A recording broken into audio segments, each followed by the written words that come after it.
ಖಂಡಿತವಾಗಿ ಆ ಡಿಮಾಂಡು ಮಾಡ್ತಿದ್ದೀವಿ ಅಂತ ಸಂದರ್ಭ ಈಗ ಬಂದಿದೆ ಅಂತಲೂ ಅನಿಸುತ್ತೆ. ವೈಯಕ್ತಿಕವಾಗಿ ನೋಡೋದಾದರೂ ಕೂಡ ನಾನು ನಿಮ್ಗೆ ಆಗಲೇ ಹೇಳಿದಾಗೆ ಪರ್ಸೆಪ್ಷನ್ ಅವ್ರ ರಿಯಾಲಿಟಿಗಿಂತ ಹೆಚ್ಚಾಗಿ ನನಗದು ರಿಯಾಲಿಟಿನೇ ಅನಿಸುತ್ತೆ.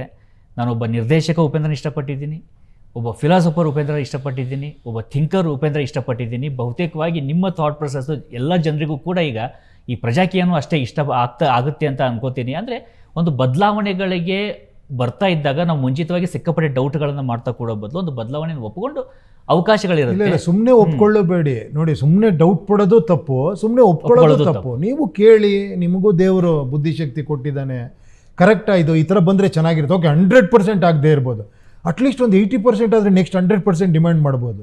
Let us try not the same thing again. ಮತ್ತೆ ಅದೇ ಬೇಕು ಅಂದರೆ ಮತ್ತೆ ಅದೇ ಸಿಸ್ಟಮ್ ಬರುತ್ತೆ, ಅದೇ ಇದು ಬರುತ್ತೆ, ಆಮೇಲೆ ಅದನ್ನೇ ಬೈಕೊಂಡು ಕೂತಿರ್ಬೇಕು ನಾವು. ಕೊನೆಗೆ ಎಲ್ಲಿಗೆ ಹೋಗುತ್ತೆ? ನಾಳೆ ನಮ್ಮ ಮಕ್ಕಳ ಜೀವನ ಏನಾಗುತ್ತೆ, ಫ್ಯೂಚರ್ ಹೆಂಗೆ, ಎಲ್ಲರೂ ಯೋಚನೆ ಮಾಡಬೇಕು ಇದನ್ನು. ಸರ್, ಇವತ್ತಿನ ಸಂದರ್ಭದಲ್ಲಿ ನೋಡ್ತಾ ಇದ್ದರೆ ನಮ್ಮ ಸುತ್ತಮುತ್ತಲ ನಡೆದಿರುವಂಥದ್ದು, ಒಂದು ಕಡೆ ಯುದ್ಧ, ಇನ್ನೊಂದು ಕಡೆ ಈಗ ಪ್ರಧಾನಮಂತ್ರಿಗಳು ಕೂಡ ಕರೆ ಕೊಟ್ಟಿದ್ದಾರೆ ವಿದೇಶ ಯಾತ್ರೆ ಕಡಿಮೆ ಮಾಡಿ, ಚಿನ್ನವನ್ನು ಖರೀದಿ ಮಾಡೋದನ್ನು ಕಡಿಮೆ ಮಾಡಿ, ಸಾಧ್ಯ ಆದಷ್ಟು ಈ ಕೃತಕವಾಗಿರ್ತಕ್ಕಂಥ ಗೊಬ್ಬರವನ್ನು ಬಳಸಬೇಡಿ, ಸಾವಯವ ಕಡೆ ಮೂವ್ ಆಗಿ ಅಂತ ಹೇಳ್ತಿದ್ದಾರೆ. ಯುದ್ಧಗಳು ನಿಲ್ಲೋ ಲಕ್ಷಣಗಳು ಕಾಣ್ತಿಲ್ಲ. ಈಗ ಲಾಸ್ಟ್ ಒಂದು 4-5 ವರ್ಷ ಅಂದರೆ ಕೋವಿಡ್ ನಂತರದಲ್ಲಿ ಏನೋ ಜಗತ್ತು ಸುಧಾರಿಸ್ತಾ ಇದೆ, ಒಂದು ಸ್ವಲ್ಪ ಹಣಕಾಸಿನ ವ್ಯವಸ್ಥೆ ಸುಧಾರಿಸ್ತಾ ಇದೆ ಅನ್ನುವಂಥ ಹಂತದಲ್ಲಿ ನೋಡಿದ್ವಿ. ಇವೆಲ್ಲ ಸಂದರ್ಭ ನೋಡ್ತಿದ್ರೆ ಮುಂದೆ ಯಾವ ಥರ ಚಾಲೆಂಜಸ್ಗಳು ಬರ್ಬೋದು ಅನಿಸುತ್ತೆ ನಿಮಗೆ? ಇಲ್ಲ, ನಿಮ್ಗೆ ತುಂಬಾ ಚಾಲೆಂಜಸ್ ಬರುತ್ತೆ. ಇವತ್ತು ನಾವು ಹುಷಾರಾಗಿಲ್ಲ ಅಂದ್ಕೊಳ್ಳಿ, ಮತ್ತೆ ನಾಳೆ ನನಗೆ ಏನು ಹೇಳಿ, ನಾನು ಹಿಂದಿನ ಎಕ್ಸ್ಪೀರಿಯನ್ಸ್ ಇಟ್ಕೊಂಡು ಇವತ್ತು ನಾನು ಕಲೀಲಿಲ್ಲ ಅಂದರೆ ಮತ್ತೆ ಹೇಗೆ ಸ್ಟಾರ್ಟಿಂಗ್ ಪಾಯಿಂಟಿಂದ ಹೇಳ್ತೀನಿ. ಹಿಂದೆ ಒಂದು ಎಕ್ಸ್ಪೀರಿಯನ್ಸ್ ಆಗಿದೆ, ಇವತ್ತು ನಾನು ಅದಕ್ಕೆ ಸ್ವಲ್ಪನಾರ ಕೆಲಸ ಮಾಡಬೇಕು, ಮುಂದೆ ಫ್ಯೂಚರ್ ಚೆನ್ನಾಗಿರುತ್ತೆ. ನಾನು ಎಕ್ಸ್ಪೀರಿಯನ್ಸ್ನೂ ನೆಗ್ಲೆಕ್ಟ್ ಮಾಡ್ತೀನಿ, ಮತ್ತೆ ರಿಪೀಟ್ ಮಾಡ್ತಾಯಿದ್ದೀನಿ, ಮತ್ತು ಈಗಲೂ ನಾನು ಮಾಡೋ ಕೆಲಸ ನಾನು ಮಾಡ್ತಾ ಇಲ್ಲ. ಫ್ಯೂಚರ್ ಬಗ್ಗೆ ನಾನು ಏನು ಹೇಳೋಕ್ಕೆ ಸಾಧ್ಯ? ಇನ್ನಷ್ಟು ಪ್ರಾಬ್ಲಮ್ ಆಗ್ತಾ ಹೋಗುತ್ತೆ.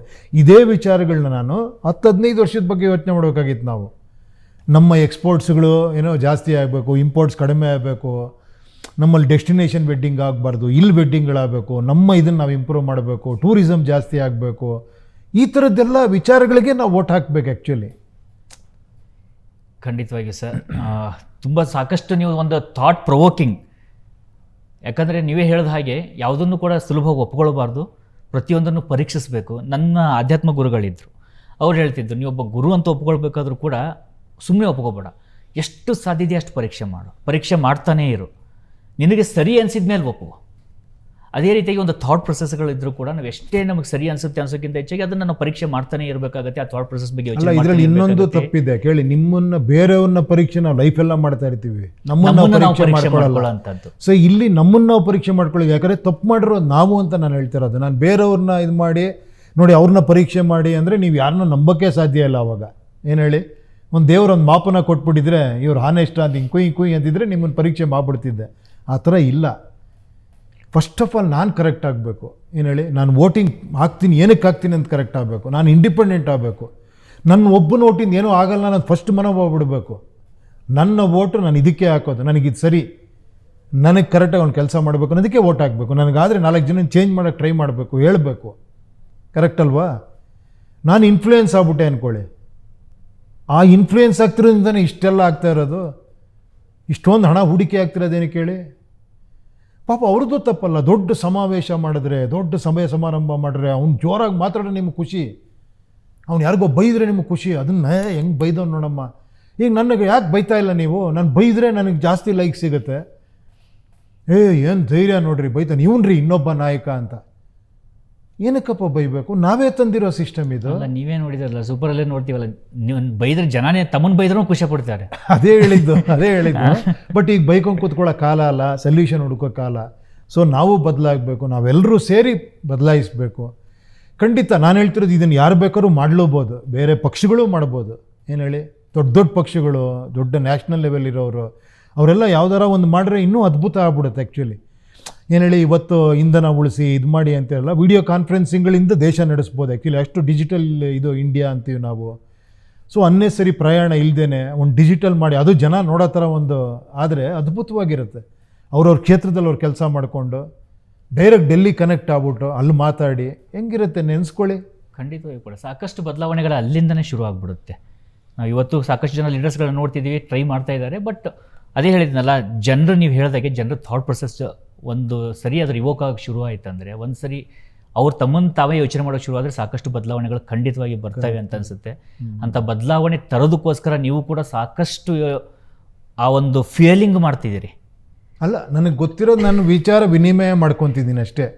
ನಾನು I am also discussing with people. ಅದಕ್ಕೆ ನಾನು ಜಾಸ್ತಿ ಕ್ವಶನ್ ಯಾಕೆ ಕೇಳ್ತೀನಿ ಅಂದರೆ, ಮೇ ಬಿ ನಾನೆಲ್ಲರ ತಪ್ಪಿದ್ರೆ ಸರಿ ಮಾಡ್ಕೊಳ್ಳೋಣ, ಅಂತೂ ನೀವು ನಿಂತ್ಕೊಳ್ರಿ, ನೀವು ಮಾಡಿರಿ, ಕರೆಕ್ಟ್ ಹೌದು ಅನ್ನಿಸ್ತು, ನಾನು ಮಾಡಬೇಕು, ನನ್ನ ಕೆಲಸ ನಾನು ಮಾಡ್ತೀನಿ, 100% ಮಾಡ್ತೀನಿ, ನೀವು ನಾನು ನಿಂತ್ಕೊಳ್ಳಿ ಅಂದರೂ ನಿಂತ್ಕೊತೀನಿ ಎಲೆಕ್ಷನ್ಗೆ. ಬಟ್ ನನಗೂ ಒಂದು ಕಾನ್ಫಿಡೆನ್ಸ್ ಬರಬೇಕು, ನೀವು ಗೆಲ್ತೀರಾ ಅಂತ. ಏನು ಹೇಳಿ, ಮತ್ತೆ ನನ್ನ ಗೆಲ್ಸೋಕೆ ಹೋಗ್ತೀರಾ ಅಂದರೆ ನಾನು ನಿಂತ್ಕೊಳ್ಳಲ್ಲ. ಏನು ಹೇಳಿ, ಮತವನ್ನು ಹಾಕೋದ್ರ ಮೂಲಕವಾಗಿ ನೀವು ಗೆಲ್ಲಿ ಅಂತ ಅಲ್ಲ, ಮತವನ್ನು ಹಾಕೋದು ಮಾತ್ರ ನೀವು ಗೆಲ್ಲಲ್ಲ. ಇದುವರೆಗೂ ಮತನ ಹಾಕಿ ಬೇರೆಯವ್ನ ಗೆಲ್ಸಿದ್ದೀರಾ. ಮತ ಹಾಕಿದ್ರ ಮೇಲೆ ನೀವು ಜವಾಬ್ದಾರಿ ತಗೊಳ್ಳೇಬೇಕು. ಆಮೇಲೆ ಆ ಥರ ಒಂದು ಸಿಸ್ಟಮ್ ರೆಡಿ ಮಾಡೋದಕ್ಕೆ ನೀವು ಮತ ಹಾಕಬೇಕು. ನನಗೆ ಕಂಡೀಷನ್ ಹಾಕ್ಲೇಬೇಕು. ನೀವು ಹೇಳ್ತಿರೋದು ಮಾಡಬೇಕಷ್ಟೇ. ಅರ್ಥ ಆಯ್ತಾ? ನಾಳೆ ಗೀಸನ್ ಕೊಡೋರಿ, ಟ್ರೈ ಮಾಡಿ, ಅಕಸ್ಮಾತ್ ತಪ್ಪಾಗಲಿ ಪರ ಇನ್ನೊಂದು ಚಾನ್ಸ್ ಕೊಡ್ತೀನಿ ನಿಮಗೆ, ಬಟ್ ಇದೇ ಮಾಡಬೇಕು. ನೀವು ನನ್ನ ಟಚ್ಚಲ್ಲಿ ಇರಬೇಕು. ನೀವು ಈ ಎಲೆಕ್ಷನ್ಗೆ ಮುಂಚೆ ಬನ್ನಿ ಅಂತೀರಾ, ಎಲೆಕ್ಷನ್ ಆದ್ರ ಮೇಲೆ ಬರಬೇಕು. ಆ್ಯಕ್ಚುಲಿ ನಿಜ ಹೇಳಬೇಕು ಅಂದರೆ ಈಗ ಏನಾಗ್ಬಿಟ್ಟಿದೆ, ಎಲೆಕ್ಷನ್ ಮುಂಚೆ ಬನ್ನಿರಿ ಓಟ್ ಹಾಕ್ತೀವಿ, ನೀವು ಬರಲೇ ಇಲ್ಲ, ನಾವೇನಕ್ಕೆ ಓಟ್ ಹಾಕಬೇಕು ಅಂತ. ಎಲೆಕ್ಷನ್ ಆದಮೇಲೆ 5 ವರ್ಷ ಕೇಳಲ್ಲ ಬಿಡಿ, ಬರದೇ ಇದ್ದರೆ ಬೈಕೊಂಡಿರ್ತೀವಿ. ನೀನು ಬರಲೇಬೇಡ, ನನಗೆ ಎಲೆಕ್ಷನ್ ಆದಮೇಲೆ ಪ್ರತಿ ತಿಂಗಳು ಒಂದು ಸತಿ ಬರಬೇಕು. ನೀನು ಪ್ರತಿ 6 ತಿಂಗಳು ಒಂದು ಸತಿ ನಂಗೆ ವರದಿ ಕೊಡಬೇಕು. ಏನೇ ಪ್ರಾಬ್ಲಮ್ ಆದರೂ ನೀನು ಇಮಿಡಿಯೇಟಾಗಿ ಬರಬೇಕು. ಇಲ್ಲಿ ಈ ಥರ ಕಂಡೀಷನ್ಗಳಾಗಬೇಕು ನಮ್ಮ ವರ್ಕರ್ಸ್ಗೆ, ಸೇವಕರಿಗೆ. ಖಂಡಿತವಾಗಿ ಅಂಥ ಒಂದು ಸಂದರ್ಭ ಬರುವಂಥ ಸಾಧ್ಯತೆಗಳು, ಲಕ್ಷಣಗಳು ಕಾಣಿಸ್ತಾ ಇದ್ದಾವೆ ಅಂತಲೂ ಅನಿಸುತ್ತೆ. ಯಾಕಂದರೆ ಸಾಕಷ್ಟು ಕಡೆ ಬದಲಾವಣೆ ಬೇಕು, ಬದಲಾವಣೆ ಜಗದ ನಿಯಮ. ಆ ನಿಯಮದ ಪಾತ್ರವಾಗಿ ನಾವು ಇದ್ದೀವಿ, ನೀವು ದೊಡ್ಡ ಪಾತ್ರವನ್ನು ವಹಿಸ್ತಾ ಇದ್ದೀರಿ. ದೊಡ್ಡದು ಚಿಕ್ಕದೇನಿಲ್ಲ, ನೀವೊಂದು ಪಾತ್ರವನ್ನು ವಹಿಸ್ತಾ, ನಾನೊಂದು ಪಾತ್ರ ವಹಿಸ್ತಿದ್ದೀನಿ, ನೀವೊಂದು ಪಾತ್ರ. ನೀವು ಹೋಗ್ಬಿಟ್ಟು 4 ಜನಕ್ಕೆ ಇದನ್ನು ಹೇಳಿದ್ರಿ ಅಂದ್ಕೊಳ್ಳಿ, ಅದು ದೊಡ್ಡ ಪಾತ್ರ ಆಗುತ್ತೆ, ನನಗಿಂತ ಜಾಸ್ತಿ ಆಗುತ್ತೆ. ನಾನು 10 ಕಡೆ ಮಾತಾಡ್ತೀನಿ, ನೀವು ಮಾತಾಡೋದು ಸಿಕ್ಕಾಪಟ್ಟೆ ಎಫೆಕ್ಟಿವ್. ಅದು ಖಂಡಿತವಾಗಿ. ಏನು ಹೇಳಿ, ನೋಡ್ರಿ ಯಾರೋ ಹುಡುಗರು ಮಾಡ್ತಾ ಇದ್ದಾರೆ ನೋಡ್ರಿ, ಅವ್ರು 4 ಜನಕ್ಕೆ ಹೇಳ್ತೀಯ ನೋಡ್ರಿ ಅನ್ನೋದು ತುಂಬ ದೊಡ್ಡ ವಿಷಯ. ಯಾಕಂದ್ರೆ ಅದು ಪ್ರಜಾಕಿ ಇದೆಲ್ಲ ಆಗಬೇಕು. ರಾಜ ಮಾತಾಡೋದಲ್ಲ, ಪ್ರಜೆಗಳು ಮಾತಾಡಬೇಕು. ಖಂಡಿತವಾಗಿ ಸರ್, ಪ್ರಜೆಗಳು ಮಾತನಾಡುವಂಥ ಸಂದರ್ಭ ಬಂದಿದೆ ಅಂತಲೂ ಅನ್ಕೋತೀನಿ. ನನ್ನ ಸಂದರ್ಶನದ ಕೊನೆ ಹಂತಕ್ಕೆ ಬರ್ತಿದ್ದೀನಿ. ನೀವು ಹೇಳಿ, ಈಗ ನಮ್ಮ ವೀಕ್ಷಕರಿಗೆ ಏನು ಹೇಳ್ತೀರಿ?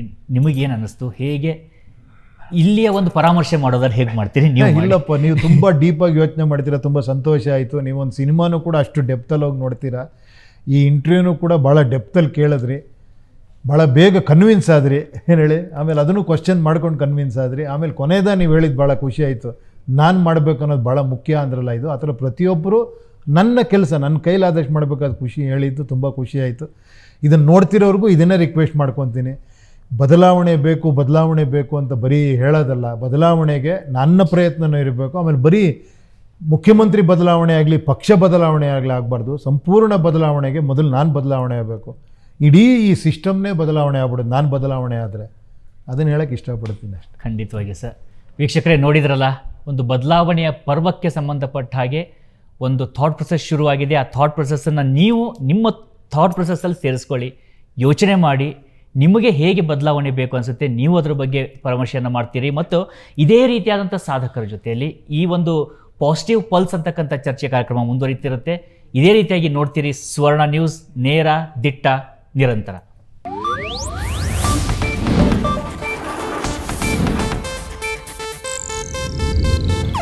ಇದು ಏಷ್ಯಾನೆಟ್ ನ್ಯೂಸ್ ನೆಟ್ವರ್ಕ್ ಪ್ರಸ್ತುತಿ.